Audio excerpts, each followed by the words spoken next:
VIP सुरक्षा से हटेंगे एनएसजी कमांडो, सीआरपीएफ संभालेगी कमान। सरकार का आदेश, सीआरपीएफ ऑन एनएसजी कमांडो। देश के ब्लैक कैट कमांडो यानी एनएसजी वीआईपी की सुरक्षा में तैनात नहीं रहेंगे। केंद्र सरकार ने अगले महीने से सभी वीआईपी की सिक्योरिटी से एनएसजी कमांडो को मुक्त कर दिया है। अब ये आतंकरोधी अभियानों में शामिल होंगे। इनकी जगह वीआईपी सिक्योरिटी का जिम्मा अब सीआरपीएफ के हाथों होगा।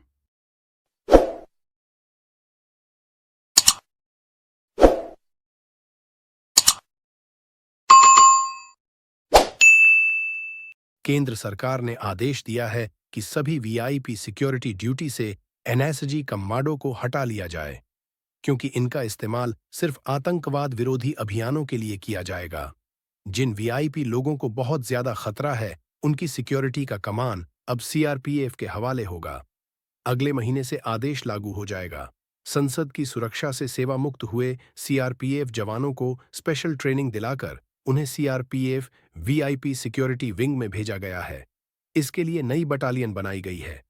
अब ये जवान वाईपी की सुरक्षा करेंगे। सूत्रों की माने तो इस समय 9 जेड प्लस कैटेगरी के वीआईपी है, जिनकी सिक्योरिटी एनएसजी के ब्लैक कैट कमांडो को हटाया गया है।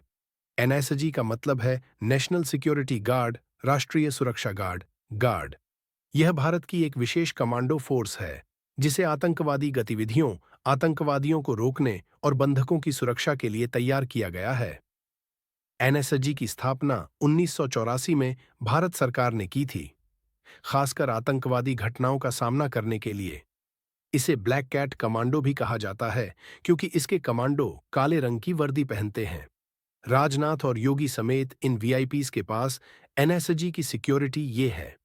यूपी की सीएम योगी आदित्यनाथ, बसपा सुप्रीमो मायावती, केंद्रीय रक्षा मंत्री राजनाथ सिंह, पूर्व उप प्रधानमंत्री लालकृष्ण आडवाणी, केंद्रीय जहाजरानी मंत्री सर्बानंद सोनोवाल, छत्तीसगढ़ के पूर्व सीएम रमन सिंह, जम्मू और कश्मीर के पूर्व मुख्यमंत्री गुलाम नबी आजाद, एनसी नेता फारूक अब्दुल्ला, आंध्र प्रदेश के मुख्यमंत्री चंद्रबाबू नायडू।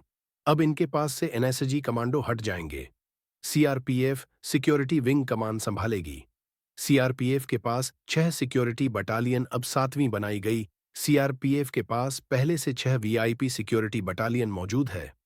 नई बटालियन के साथ ये 7 हो जाएंगी। नई बटालियन कुछ महीने पहले तक संसद की सुरक्षा में लगी थी। अब यह काम सीआईएसएफ को सौंपा गया है।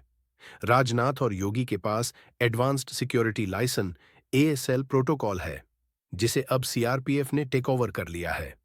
एएसएल मतलब किसी वीआईपी के किसी जगह पहुंचने से पहले उस जगह की छानबीन, सिक्योरिटी जांच, लोकेशन आदि की सुरक्षा जांच होती है। सीआरपीएफ अब ये सारा काम इन दोनों नेताओं के लिए करेगी। इसके पहले सीआरपीएफ अभी तक एएसएल का काम गृहमंत्री अमित शाह, पूर्व पीएम मनमोहन सिंह और गांधी परिवार के तीनों सदस्य। देश में लगातार हो रहे आतंकी हमलों के बीच वीआईपी की सिक्योरिटी तनाव का विषय है। ऐसे में जरूरत दोनों तरफ थी। काफी सोच विचार करने के बाद सीआरपीएफ के सिक्योरिटी विंग को वीआईपी सुरक्षा में तैनात करने का फैसला लिया गया। खास ट्रेनिंग कराई गई।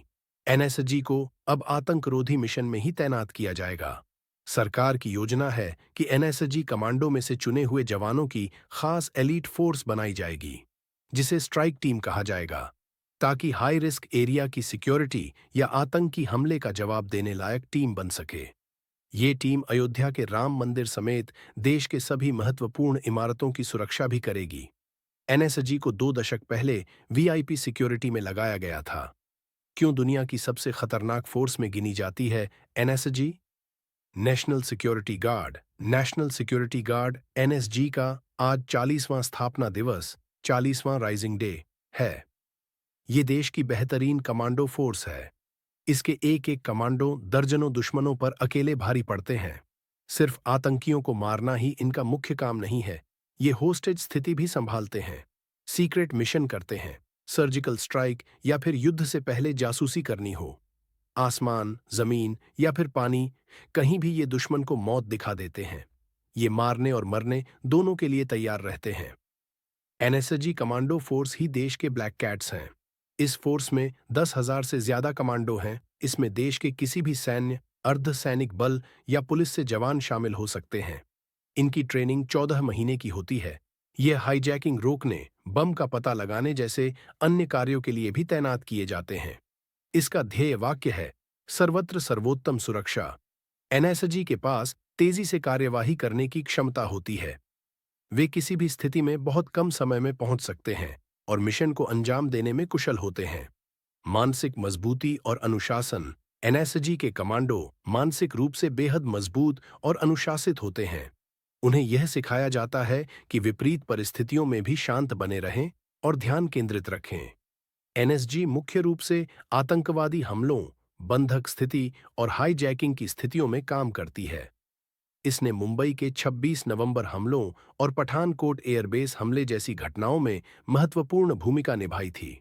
एनएसजी कमांडो फोर्स को 16 अक्टूबर 1984 में ऑपरेशन ब्लू स्टार के समय बनाया गया था। शुरुआत में इसका इस्तेमाल सबसे ज्यादा पंजाब में हुआ, उसके बाद जम्मू और कश्मीर में। 1 मई 1986 को 300 एनएसजी कमांडो ने 700 बीएसएफ जवानों के साथ मिलकर स्वर्ण मंदिर को आतंकियों से मुक्त कराया था। इसके बाद 1988 में इन्होंने पंजाब के मांड इलाके में ऑपरेशन ब्लैक हॉक पूरा किया। 2 आतंकी मारे गए। 12 मई 1988 में 1000 एनएसजी कमांडो ने ऑपरेशन ब्लैक थंडर 2 किया। फिर से स्वर्ण मंदिर को घेरा गया। 15 से 18 मई तक चले असॉल्ट ऑपरेशन में 40 आतंकी मारे गए। 200 ने सरेंडर कर दिया था। फिर ऑपरेशन माउस ट्रैप किया गया। 1990 में कोलकाता में थाईलैंड के विमान में बर्मा के स्टूडेंट्स को होस्टेज सिचुएशन से बचाया। 1993 में जब आतंकियों ने इंडियन एयरलाइंस के विमान को अमृतसर एयरपोर्ट हाईजैक किया, तब एनएसजी कमांडो फोर्सेज ने ऑपरेशन अश्वमेध चलाया, जिसमें दोनों आतंकियों को मार गिराया गया था। तीसरे को गिरफ्तार कर लिया गया। साल 2002 में गुजरात के अक्षरधाम मंदिर में आतंकियों को मौत के घाट उतारा। इसके बाद 26 नवंबर मुंबई हमले में पाकिस्तानी आतंकियों को मार गिराया। इसमें कई एनएसजी जवान जख्मी हुए। मेजर संदीप उन्नीकृष्णन और हवलदार गजेंद्र सिंह बिष्ट शहीद हो गए। एनएसजी ने मुंबई में ऑपरेशन ब्लैक टॉर्नेडो चलाया था। ताज होटल के 900 कमरे तलाशे गए। 8 आतंकियों को मार गिराया और 600 से ज्यादा लोगों को सुरक्षित निकाला। इसके अलावा एनएसजी ने हैदराबाद, बेंगलुरु, पटना पर हुए ब्लास्ट का खुलासा किया। 2016 में जब आतंकियों ने पठानकोट पर हमला किया, तब एनएसजी ने एक्शन लिया। जवाबी हमले में लेफ्टिनेंट कर्नल निरंजन शहीद हो गए। इस ऑपरेशन में 6 आतंकी मारे गए थे। कितने प्रकार की टीम होती है एनएसजी के पास? एनएसजी के पास 5 प्रकार की टीम है, जो अलग अलग कार्यों के लिए बनाई गई है। ये टीम खतरनाक मिशनों को पूरा करने में अव्वल है। Special action group SIG. NSG के इस ग्रुप में सबसे खतरनाक टीम है 51 और 52 एसआईजी। इनके साथ काम करती है 11 एसआरजी। ये तीनों मिलकर आतंकरोधी मिशन अंजाम देते हैं। एंटी हाईजैकिंग ऑपरेशन करते हैं। एसआईजी के सैनिक भारतीय सेना से लिए जाते हैं, जबकि एसआरजी के सदस्यों को सेंट्रल आर्म्ड पुलिस फोर्स से लिया जाता है। Special ranger group SRG. NSG के पास 3 स्पेशल रेंजर ग्रुप है, 11, 12 और 13। 11 एसआरजी आतंकरोधी मिशनों के लिए तैनात है।